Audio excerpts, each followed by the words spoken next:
കൃഷും നന്ദുവും ആ ക്ലാസ്സിന് നേരെ ഓപ്പോസിറ്റുള്ള ക്ലാസ്സിൽ മറഞ്ഞു നിന്നു.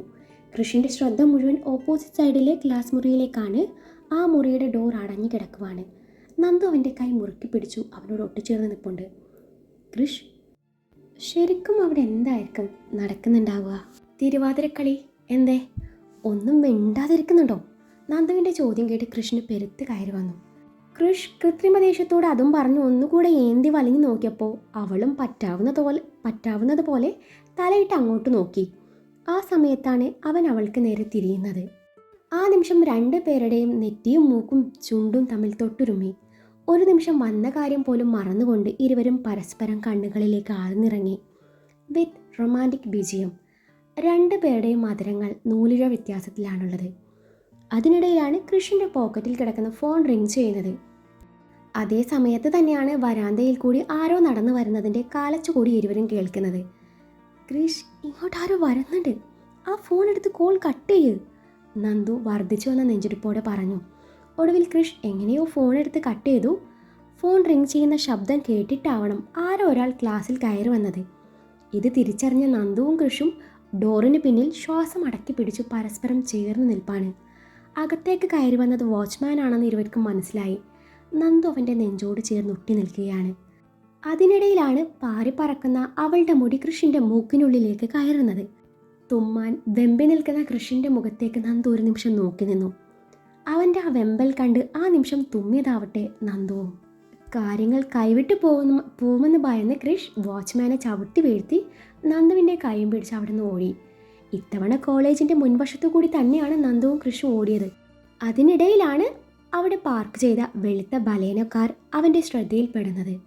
ഓടുന്നതിനിടയിൽ അതിൻ്റെ നമ്പർ നോട്ട് ചെയ്യാൻ കൃഷ് മറന്നില്ല. ഇത്തവണ മുൻവശത്തെ ഗേറ്റ് ചാടിയാണ് അവർ പുറത്ത് കടന്നത്. പെട്ടെന്ന് തന്നെ തങ്ങളുടെ കാറിൽ കയറി അവർ അവിടെ നിന്ന് രക്ഷപ്പെട്ടു.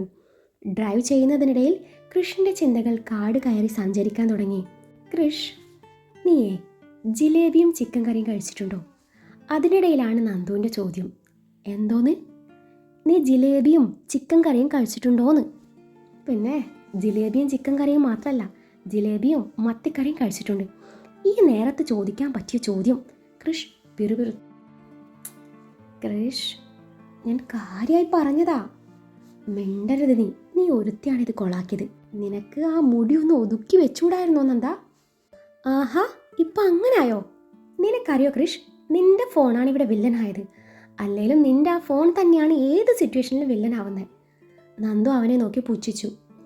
നീ ഉദ്ദേശിച്ചതേ എനിക്ക് മനസ്സിലായി. ആയല്ലോ, നന്നായി. അവൻ പാതിരാത്രിക്ക് ഡിറ്റക്റ്റീവ് കളിക്കാൻ നടക്കുന്നു. നിനക്ക് ഞാനൊരു ശല്യാണെങ്കിലേ എന്നെ ഇവിടെ ഇറക്കിയേക്ക്, ഞാൻ എങ്ങനെയും പോയിക്കോളാം. അത്രയും പറഞ്ഞ് നന്ദു മുഖം വീർപ്പിച്ചിരുന്നു. ഡി, അവളൊന്നും മിണ്ടിയില്ല എന്ന് മാത്രമല്ല തിരിഞ്ഞു നോക്കിയത് പോലുമില്ല. ഡി, എന്താ? നീ നേരത്തെ പറഞ്ഞ ഈ ജിലേബിയും ചക്കക്കറിയും എവിടെ നിന്ന് കിട്ടും? ചക്കക്കറിയല്ല, ചിക്കൻ കറി. ആ ഓക്കെ, സംഭവം എവിടെ നിന്ന് കിട്ടും? എന്തിനാ? ഒന്ന് ടേസ്റ്റ് ചെയ്യാന്ന് കരുതി. കൃഷ്, നീ നേരെ വണ്ടി ലെഫ്റ്റിലേക്ക് വിട്ടോ. അവിടെ നിന്ന് സ്ട്രൈറ്റ് പോയിട്ടേ റൈറ്റിലോട്ട് തിരിയണം. നന്ദു ഗൂഗിൾ മാപ്പിൻ്റെ ജോലി ഏറ്റെടുത്തു. നന്ദ, അവിടെ ഈ ജിലേബിയും ചിക്കൻ കറിയും മാത്രമേ കാണത്തുള്ളൂ? അല്ല, ലഡുവും ചമ്മന്തിയും ഉണ്ട്, അലുവയും മത്തിക്കറിയും ഉണ്ട്. എടീ, ഈ പൊരുത്തമില്ലാത്ത ജോഡികളല്ലാതെ നമ്മളെപ്പോലെ 100ൽ 110 പൊരുത്തമുള്ള ഒന്നും കിട്ടില്ലേ? ഇടത് കൈയാലെ അവളുടെ മൂക്ക് പിടിച്ച് കൊഞ്ചിച്ചുകൊണ്ട് അവൻ ചോദിച്ചു. കിട്ടുമല്ലോ. എന്ത്? ഫ്രൈഡ് ചിക്കനും ഐസ്ക്രീമും. ആഹാ, ബെസ്റ്റ്. റെസ്റ്റോറൻറ്റ് ഉടമ ഭ്രാന്താശുപത്രിയിൽ നിന്ന് ചാടി നേരെ കട തുടങ്ങിയതാ അല്ലേ? നീ ടേസ്റ്റ് ചെയ്ത് നോക്ക് കൃഷ്, അപ്പം അറിയാം. നിൻ്റെ ഒരാഗ്രഹമല്ലേ, സാധിച്ചു തന്നേക്കാം എന്നും പറഞ്ഞവൻ വണ്ടി മുന്നോട്ടെടുത്തു. പിറ്റേന്ന് മുതൽ നന്ദുവിനെ ആൻറ്റിയും അങ്കിളിനെയും ഏൽപ്പിച്ച് കൃഷ് തൻ്റെ കൂട്ടുകാരൊത്ത് കാര്യമായി ഇൻവെസ്റ്റിഗേഷൻ ഇറങ്ങി. അതിനിടയിൽ ഇന്നലെ നടന്ന കാര്യം കൃഷ് തൻ്റെ കൂട്ടുകാരുമായും ഡെവിയുമായും സംസാരിച്ചു. ഇന്നലെ കോളേജിൽ കണ്ട വണ്ടിയുടെ നമ്പർ വഴി അന്വേഷണം ആരംഭിച്ചു. കൃഷ് അലോകുമായി സംസാരിച്ചു. തങ്ങൾക്കിടയിൽ എവിടെയാണ് തെറ്റിദ്ധാരണ ഉണ്ടായതെന്ന് കണ്ടെത്താൻ ശ്രമിച്ചു. ഡെവിയുടെ നിർദ്ദേശപ്രകാരം കൃഷും ഫ്രണ്ട്സും ഊണും ഉറക്കവും ഉപേക്ഷിച്ചു ഒരാഴ്ച കേസിന് പിന്നാലെ നടന്നു. എങ്ങനെയും വിരാജിൻ്റെ നിരപരാധിത്വം തെളിയിക്കണം എന്നത് കൃഷിൻ്റെ വാശിയായിരുന്നു. അതോടൊപ്പം അദീനയ്ക്ക് എന്താണ് സംഭവിച്ചതെന്ന് പുറം ലോകം അറിയണം. കൂടാതെ ജസ്റ്റിസ് ഫോർ തേജ എന്ന ബോർഡും പിടിച്ച് നടക്കുന്നവർ തേജസ്വിനി എന്ന പെണ്ണിൻ്റെ യഥാർത്ഥ രൂപം തിരിച്ചറിയണം. അതിൻ്റെ കൂടെ ആരാണ് തേജസ്വിനിയുടെ മർഡർ കേസിലെ യഥാർത്ഥ പ്രതി അതുകൂടി പുറത്തു വരണം. അതെ, എല്ലാത്തിനുള്ള ഉത്തരം ഇന്നുണ്ടാവും എന്ന പ്രതീക്ഷയിലാണ് കൃഷ്. എന്നാണ് കേസിൻ്റെ പുനർവിസ്താരം നടക്കുന്നത്.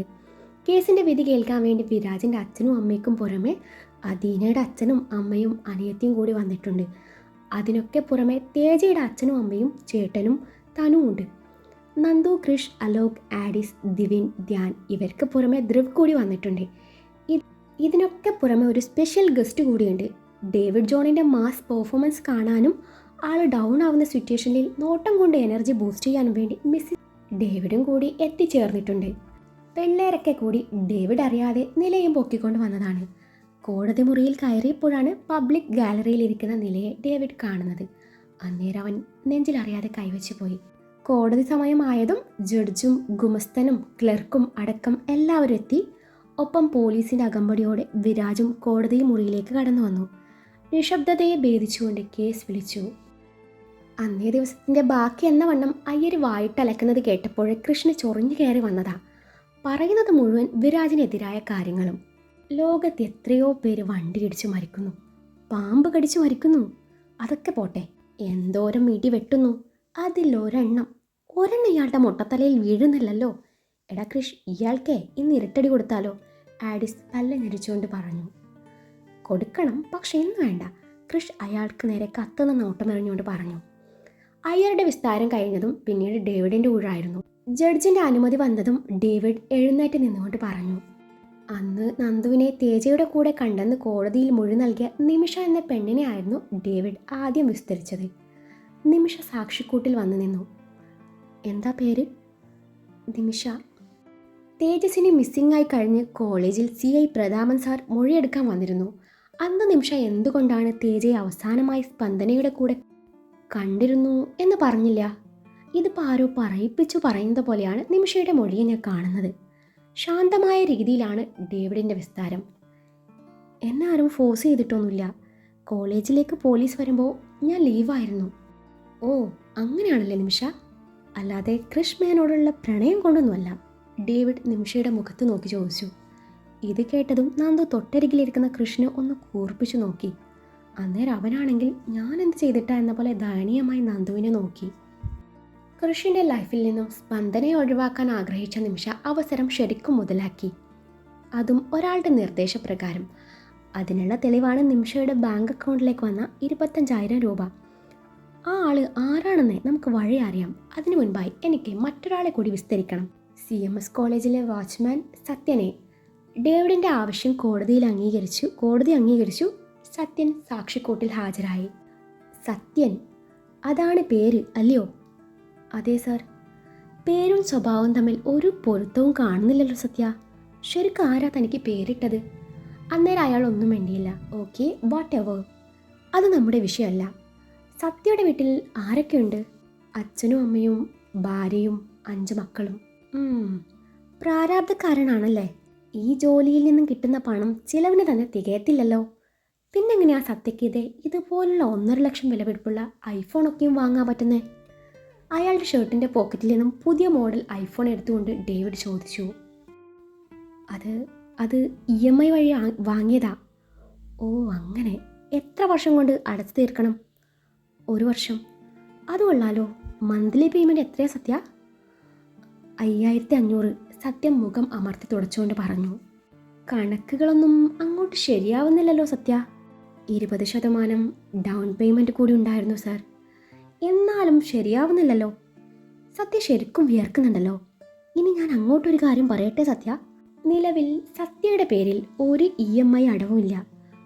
ഉണ്ട് സാർ. ഇല്ല, ഞങ്ങൾ അന്വേഷിച്ചു. എന്തിനാ സത്യ കള്ളം പറയുന്നേ? എനിക്കറിയാം, സത്യൻ ഈ ഫോൺ എവിടെ നിന്ന് അടിച്ചു മാറ്റിയതാണ്.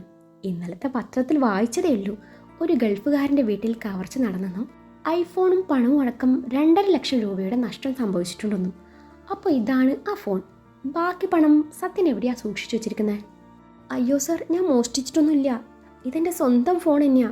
ഞാൻ പണം കൊടുത്ത് വാങ്ങിയ ഫോൺ. ആണോ? എങ്കിൽ അതിന് മാത്രം പണം എവിടെന്നാ സത്യന്? താൻ വല്ല ബാങ്കും കുത്തി തുറന്നോ? വെറും വാച്ച്മാനായ താൻ ഈ പണത്തിൻ്റെ സോഴ്സ് തെളിയിച്ചിട്ടില്ലേ?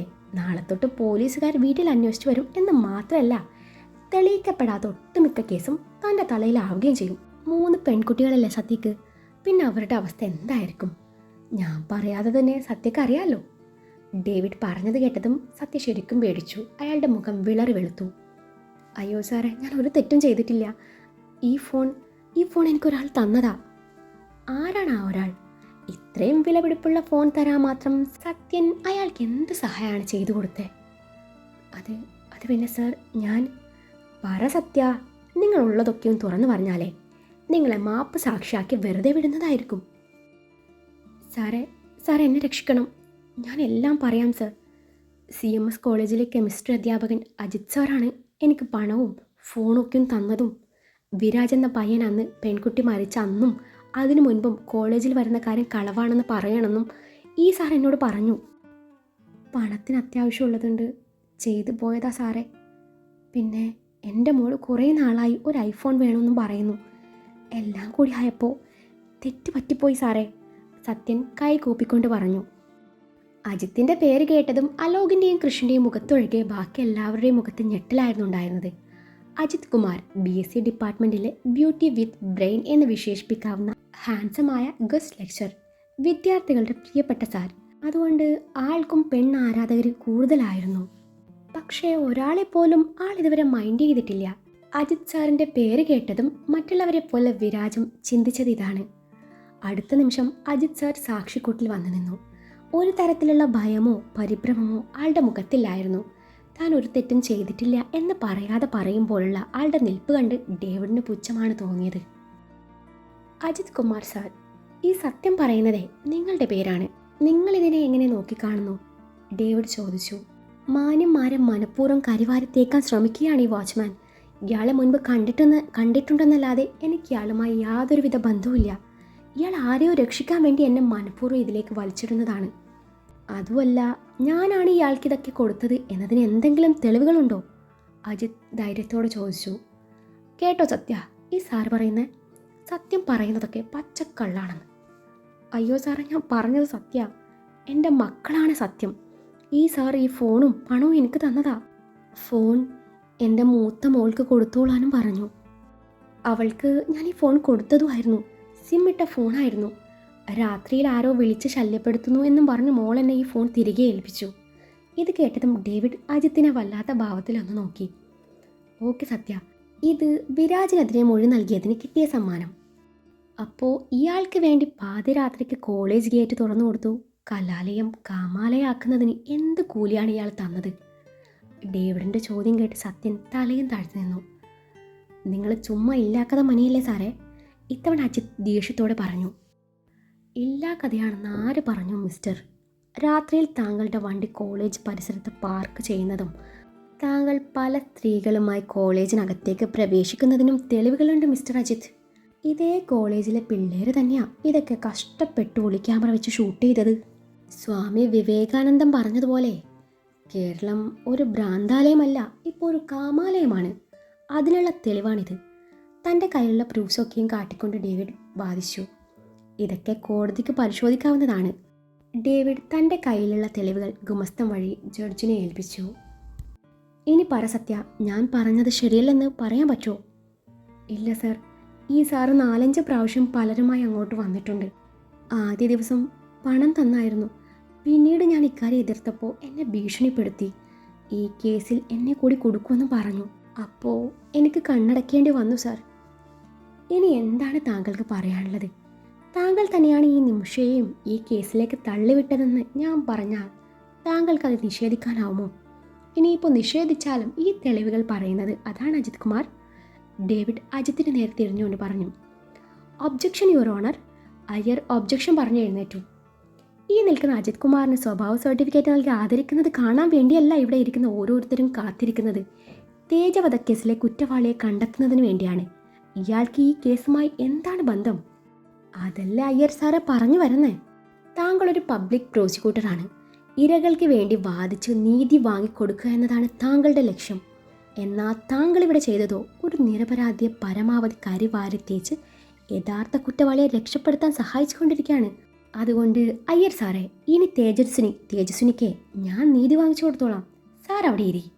ഡേവിഡ് അയാളെ നോക്കി പുച്ഛിച്ചു. ഡേവിഡ് പറഞ്ഞത് കേട്ടതും അയ്യർ താനെ ഇരുന്നു പോയിരുന്നു. ഇനി അജിത് പറ, എന്തിനാണ് തേജ മരിച്ച അന്ന് രാത്രി വിരാജ് കോളേജിൽ വന്നിട്ടില്ല എന്ന് ഈ നിൽക്കുന്ന വാച്ച്മാനോട് കള്ളസാക്ഷി പറയാൻ താങ്കൾ പറഞ്ഞത്?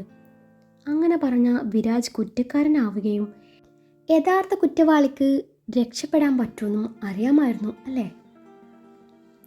പറ, താങ്കൾ എങ്ങനെയാണ് തേജസ്വിനി എന്ന പെൺകുട്ടിയെ കൊന്നത്? അതിന് മാത്രം എന്ത് ശത്രുതയാണ് നിങ്ങൾ തമ്മിലുള്ളത്? അതോ എന്തെങ്കിലും ഒളിക്കാൻ വേണ്ടിയിട്ടാണോ താങ്കൾ ആ പെൺകുട്ടിയെ കൊന്നത്? ഇല്ല, ഞാൻ ആരെയും കൊന്നിട്ടില്ല. ഈ വക്കീൽ എന്നെ മനഃപൂർവ്വം കുറ്റവാളിയാക്കാൻ ശ്രമിക്കുകയാണ്. എനിക്ക് ഈ കൊലയുമായി യാതൊരു ബന്ധവുമില്ല. അജിത് നിഷ്കളങ്കതയുടെ നിറകുടമായി കൈകൾ കൂപ്പിക്കൊണ്ട് ജഡ്ജിന് നേരെ തിരിഞ്ഞു. ഈ കേസുമായോ ഇനി മറ്റു പല കേസുമായോ താങ്കൾക്ക് ബന്ധമുണ്ടോ ഇല്ലയോ എന്ന് നമുക്ക് നോക്കാം മിസ്റ്റർ. ഡേവിഡ് അജിത്തിനെ വല്ലാത്ത ഭാവത്തിൽ നോക്കി. യുവർ ഓണർ, ഈ കേസുമായി ബന്ധപ്പെട്ട് മറ്റൊരു സാക്ഷിയെ കൂടി വിസ്തരിക്കാൻ ബഹുമാനപ്പെട്ട കോടതി എനിക്ക് അനുമതി നൽകണം. ഡേവിഡിൻ്റെ ആവശ്യം കോടതി അംഗീകരിച്ചു. എനിക്ക് വിസ്തരിക്കേണ്ടത് മരിച്ച തേജസ്വിനിയുടെ അനിയത്തി തൻവിയാണ്. തൻവി ശ്രീറാം. തൻവിയെ പോലും ഞെട്ടിച്ചുകൊണ്ടാണ് ഡേവിയുടെ നാവിൽ നിന്നും ആ പേര് വന്നത്. അതേ ഭയത്തോടെ തന്നെയാണ് തൻവി ഡേവിഡിന് മുന്നിൽ വന്നു നിന്നതും. തൻവിക്ക് പേടിയുണ്ടോ? ഇല്ല. ഗുഡ്. പക്ഷേ മുഖം കണ്ട അങ്ങനെ പറയില്ല കേട്ടോ. Okay, leave it. ചേച്ചിയുടെ മരണത്തിൽ ഈ വിരാജിന് പങ്കുണ്ടെന്ന് തൻവി കരുതുന്നുണ്ടോ? എനിക്കറിയില്ല സാർ. അതെന്താ അങ്ങനെ? ഒരു പ്രോപ്പർ ആൻസർ തരൂ തൻവി. കൊല്ലപ്പെട്ടത് തൻവിയുടെ ചേച്ചിയാണ്. ഈ നിൽക്കുന്ന വിരാജ് എന്ന ക്രൂരനാണ് തൻവിയുടെ ചേച്ചിയെ മൃഗീയമായി പീഡിപ്പിച്ചു കൊന്നത്. ഇല്ല, വിരാജ് ചേട്ടൻ അങ്ങനെ ചെയ്യില്ല. തൻവിക്ക് ചിന്തിക്കേണ്ടി വന്നില്ല. എങ്ങനെ ചെയ്യില്ലെന്ന്? ആരെയും കൊല്ലാൻ കഴിയില്ലെന്ന്. അത് തൻവിക്ക് എങ്ങനെ അറിയാം? അന്നേരം തൻവി ഒന്നും മിണ്ടിയില്ല.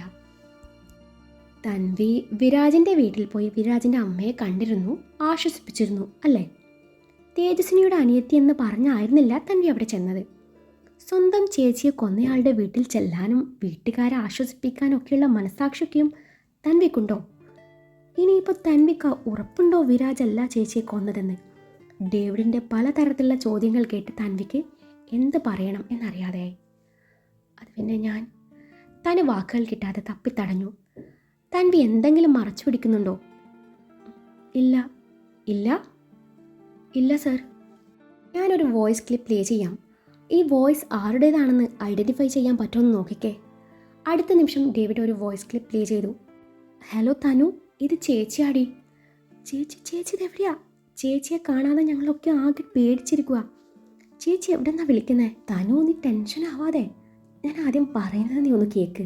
ഞാൻ സേഫാണ്. എന്നെ വിരാജ്, ക്രിഷ്, അലോക് ഇവർക്ക് ചേർന്ന് കിഡ്നാപ്പ് ചെയ്തതാ.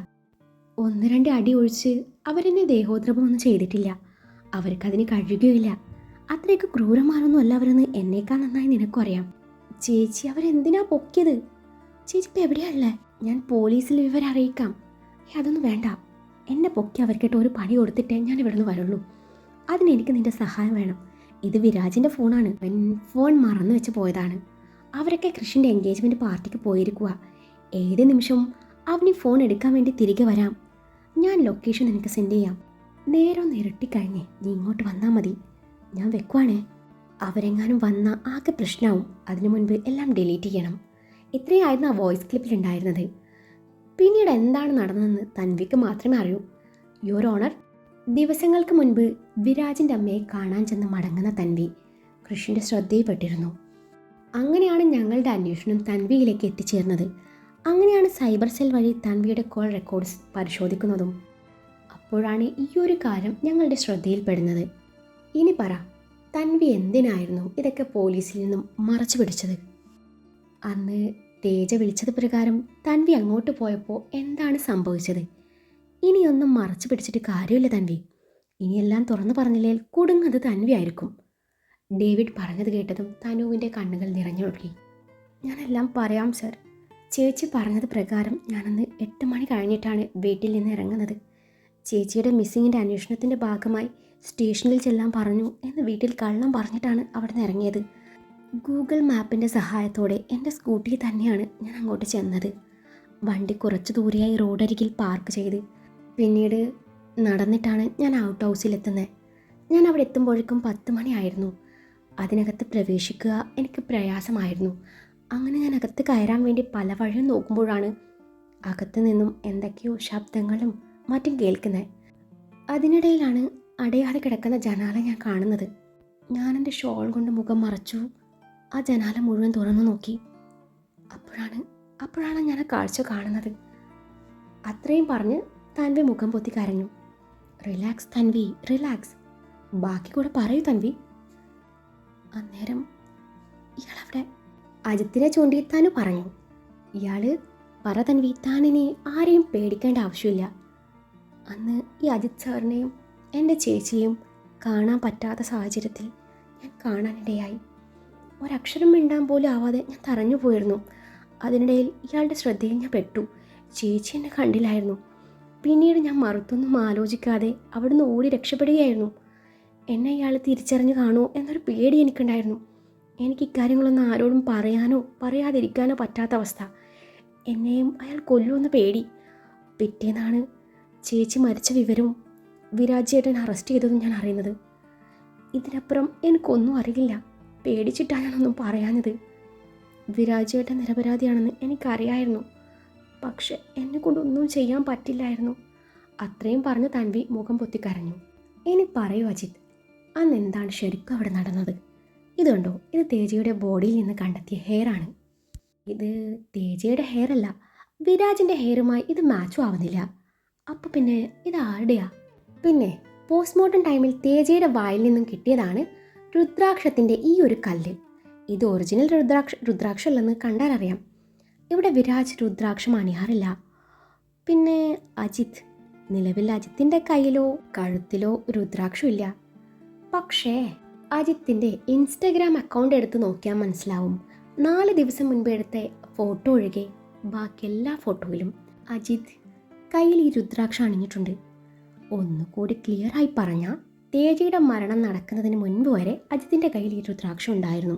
ഇനി പറ, അജിത് എങ്ങനെയാണ് തേജയെ കൊന്നത്? ഇല്ല, ഞാൻ മനഃപൂർവ്വം കൊന്നതല്ല. അതിനിടയിൽ അറിയാതെ സംഭവിച്ചു പോയതാ. നോ അജിത്, ഒരിക്കലുമല്ല. വെറും ലൈംഗിക അനുഭൂതി മാത്രമായിരുന്നില്ല അജിത്തിൻ്റെ ലക്ഷ്യം, മറിച്ച് കൊലപാതകം തന്നെയായിരുന്നു. തേജയുടെ വായിൽ നിന്നും എന്തൊക്കെയോ പുറത്തു വരരുതെന്ന് അജിത്ത് ആഗ്രഹിച്ചിരുന്നു. ഞാൻ പറഞ്ഞത് സത്യമല്ല അജിത്ത്. അല്ല, അന്ന് രാത്രി അങ്ങനെയൊക്കെയും അറിയാതെ സംഭവിച്ചു പോയതാ. അവളുടെ സമ്മതത്തോടെ ആയിരുന്നു ആ ഫിസിക്കൽ റിലേഷൻ. ഒരിക്കലുമല്ല അജിത്ത്. തൻവി പറഞ്ഞതിൽ നിന്നും മനസ്സിലാക്കാൻ പറ്റുന്നത് അന്ന് അവിടെ നടന്നത് തേജയുടെ സമ്മതത്തോടെയുള്ള ഒരു ഫിസിക്കൽ റിലേഷൻ ആണെന്നാണ്. അങ്ങനെയെങ്കിൽ തേജയുടെ ബോഡിയിൽ നിന്നും എങ്ങനെ കൂടിയ അളവിൽ ഡേഷ് ടാബ്ലറ്റ് കണ്ടെത്തി? ഇതിൽ നിന്നും നമുക്ക് മനസ്സിലാക്കാൻ പറ്റുന്ന ഒന്നേ ഉള്ളൂ, ഈ പെൺകുട്ടിയുടെ ബോധത്തോടെ ആയിരുന്നില്ല ഒന്നും. തൻ്റെ കാമം തീരുന്നത് വരെ ആ കുട്ടി ഉപയോഗിച്ച് പിന്നെ അങ്ങ് കൊന്നളഞ്ഞു. അതിനിടയിൽ തേജ പ്രതിരോധിക്കാൻ ശ്രമിച്ചിരിക്കാം. അതാണ് അവളുടെ വായിൽ നിന്നും കിട്ടിയ തൻ്റെ കയ്യിലെ രുദ്രാക്ഷത്തിൻ്റെ ഈ കല്ല്. ഇനി പരാജിത്, എന്താണ് തേജസ്വിനിക്കും തനിക്കും മാത്രം അറിയാവുന്ന ആ ഒരു രഹസ്യം? അങ്ങനെ ഒന്നില്ല, അജിത് നിഷേധിച്ചു. ഉണ്ടെന്നേ ഞാൻ പറയുള്ളൂ അജിത്. തേജസ്വിനി ഇല്ലാതായ വിരാജിനും അലോകിനും കൃഷ്ണനും അറിയേണ്ട ആ രഹസ്യം ഒരിക്കലും അവരറിയില്ല. യെസ് അജിത്, അത് മറ്റൊന്നുമല്ല, അദീനയുടെ മരണം. നിങ്ങളാണ് അദീനയെ കൊന്നതെന്ന് പുറം ലോകം അറിയരുതെന്ന് നിങ്ങൾ ആഗ്രഹിച്ചു. ഇനി താനൊന്നും മറച്ചു വെച്ചിട്ട് കാര്യമില്ല അജിത്. ഇത് കണ്ടോ, ഇത് അദീനയുടെ നോട്ട്ബുക്കാണ്. അന്വേഷണത്തിൻ്റെ ഭാഗമായി ആ കുട്ടിയുടെ വീട്ടിൽ ചെന്നപ്പോൾ ഈ നോട്ട്ബുക്ക് എൻ്റെ ശ്രദ്ധയിൽപ്പെട്ടായിരുന്നു. എത്രയൊക്കെ കുറ്റം മറക്കാൻ ശ്രമിച്ചാലും ദൈവം ഒരടയാളം ബാക്കി വെക്കും എന്ന് പറയാറില്ലേ, അതാണിത്. ഇത് കണ്ടോ, ഇതിലെന്തോ എഴുതിയത് വെട്ടിയത് കണ്ടോ? വെറും വെട്ടലായിരുന്നില്ല ഇത്. അത്രത്തോളം ദേഷ്യത്തോടെ ആ കുട്ടി എഴുതി വെട്ടിയതാ. ഇതങ്ങനെ പെട്ടെന്ന് ആർക്കും വായിക്കാൻ പറ്റില്ല, സൂക്ഷിച്ചു നോക്കിയാൽ മാത്രമേ പറ്റുള്ളൂ. ഇനി ഞാനിത് വായിക്കാം. അജിത് ബാസ്റ്റേർഡ് എന്നാണ് എഴുതിയിരിക്കുന്നത്. അങ്ങനെ ആ കുട്ടി എഴുതാൻ കാരണം എന്താണ് അജിത്? അന്നേരം അജിത്തിൻ്റെ മുഖം വിളറി വെളുത്തു. നിങ്ങളുടെ മുഖത്തെ ആ ഭയം, അത് പലതും പറയുന്നുണ്ട് അജിത്. അദീനയുടെ മരണവുമായി താങ്കൾക്ക് ഉറപ്പായും ബന്ധമുണ്ട്. ഇനി താങ്കൾ തന്നെയാണോ അദീനയെ കൊന്നത്? അതെ, ഞാനാണ് അവളെ കൊന്നത്. എൻ്റെ പ്രൈവസി കയറി ഇടപെട്ട ഞാൻ സൈക്കോ. അജിത് ഒരു ഭ്രാന്തനെ പോലെ അലറി.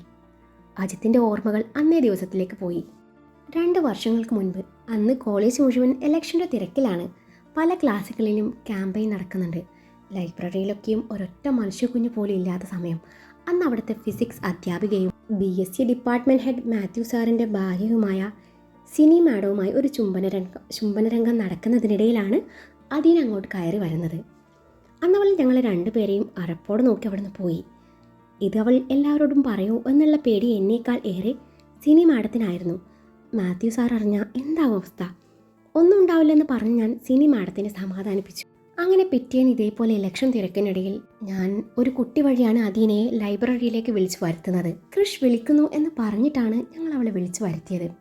കൃഷിന് പകരം എന്നെ കണ്ടതും അവൾ ചെറുതായി ഒന്ന് പതറി. ആദ്യം മാന്യമായ ഭാഷയിൽ ഞാൻ അവളെ പറഞ്ഞ് മനസ്സിലാക്കാൻ നോക്കി.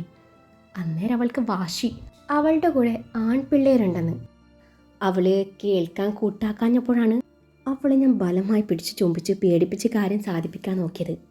ഇത് കേട്ടതും വിരാജ് കണ്ണിറുകെ പൂട്ടി. അവൻ്റെ കണ്ണ് നിറഞ്ഞൊഴുകി. കൃഷും അലോകും മുഷ്ടി ചുരുട്ടി പിടിച്ചു ദേഷ്യം നിയന്ത്രിച്ചു. അദീനയുടെ അച്ഛനും അമ്മയും നിറക്കണ്ണുകളോടെ കേൾക്കുന്നുണ്ട്. അന്നേരം അവൾ കരഞ്ഞുകൊണ്ട് പോകുന്നത് കണ്ടപ്പോൾ ഞാൻ സമാധാനിച്ചതാ. അന്നവൾ കരഞ്ഞുകൊണ്ട് ഒരു ക്ലാസ് റൂമിലേക്ക് കയറി പോകുന്നതിനിടയിൽ കൃഷിന് മുന്നിൽ ചെന്നുപെട്ടു. അവൾക്ക് പിന്നാലെ ക്ലാസ് മുറിയിലേക്ക് കൃഷ് ചെന്നു. അവൻ കാര്യം അന്വേഷിച്ചിട്ടും അവൾ കരഞ്ഞതല്ലാതെ ഒന്നും പറഞ്ഞില്ല. അദീന കൃഷിന് മുഖം കൊടുക്കാതെ കരഞ്ഞുകൊണ്ട് ക്ലാസ്സിൽ നിന്നും ഇറങ്ങി വരുന്ന സമയത്താണ് അലോക് ഈ കാഴ്ച കാണുന്നത്. കരഞ്ഞുകൊണ്ട് വരുന്ന അദീനയ്ക്ക് പിന്നാലെ വരുന്ന കൃഷ് അലോക് മറ്റെന്തൊക്കെയോ ചിന്തിച്ചു കൂട്ടി. നിലവിൽ കൃഷും അലോകും തമ്മിൽ അത്ര രസത്തിലല്ലായിരുന്നു. അങ്ങനെ പിറ്റേന്നാണ് ഞാൻ അറിയുന്നത് അദീന എനിക്കെതിരെ കംപ്ലൈൻറ്റ് കൊടുക്കാൻ പോവുകയാണെന്ന്.